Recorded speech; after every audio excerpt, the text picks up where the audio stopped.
The Freedom Caucus is a block of legislators acting under a national playbook, not Wyoming's values. They are funded and controlled by a national political network called the State Freedom Caucus Network, based in Washington, D.C. You can see that the logos are the same. The D.C. group pays for staff, who then tell legislators how to vote.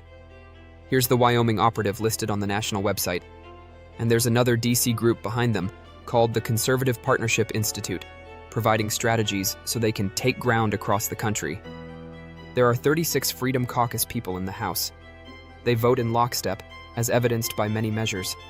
And we know they are told how to vote by text messages and other scripts, because many have publicly admitted it.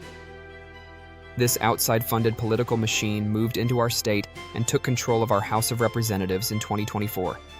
A network of dark money groups and PACs support these efforts, and most are based outside of Wyoming.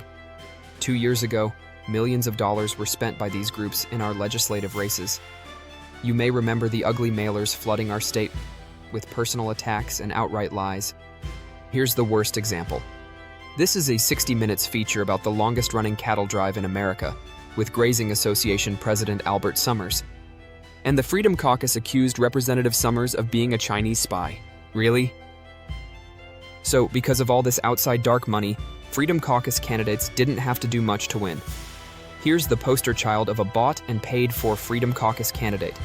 According to Representative Brady's campaign finance records, only 3.5% of her campaign support came from people in her county. So who does she really represent? Who does she feel accountable to? Because the Freedom Caucus follows an agenda directed by out-of-state operatives, they really don't care about Wyoming and our values.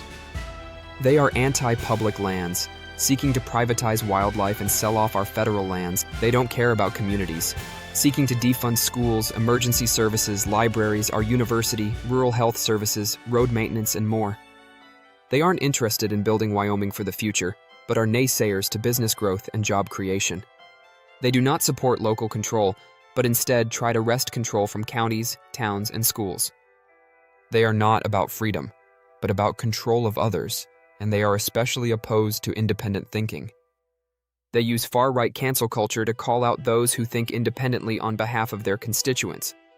The Freedom Caucus focuses on politically polarizing national themes, like LGBTQ, DEI, banning books and slashing budgets, even when they are balanced and the state has a $250 million surplus, because they are chosen for their willingness to follow orders with prepaid campaigns. Freedom Caucus legislators are largely incompetent at their job: governance.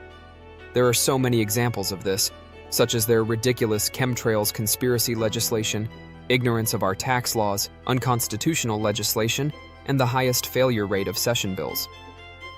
But the most glaring example was the 2026 budget session.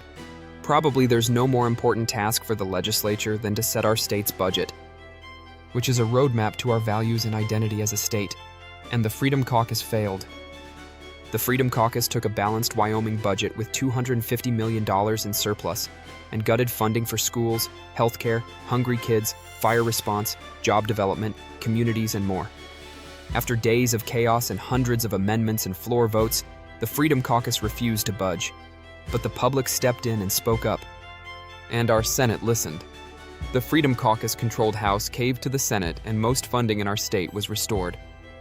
In summary, in their quest for control of our lives and communities, the Freedom Caucus sows division and dysfunction and wastes public time and resources, instead of solving real Wyoming challenges. This is about Wyoming values, local solutions, accountability, honesty, and hard work. And who should decide Wyoming's future?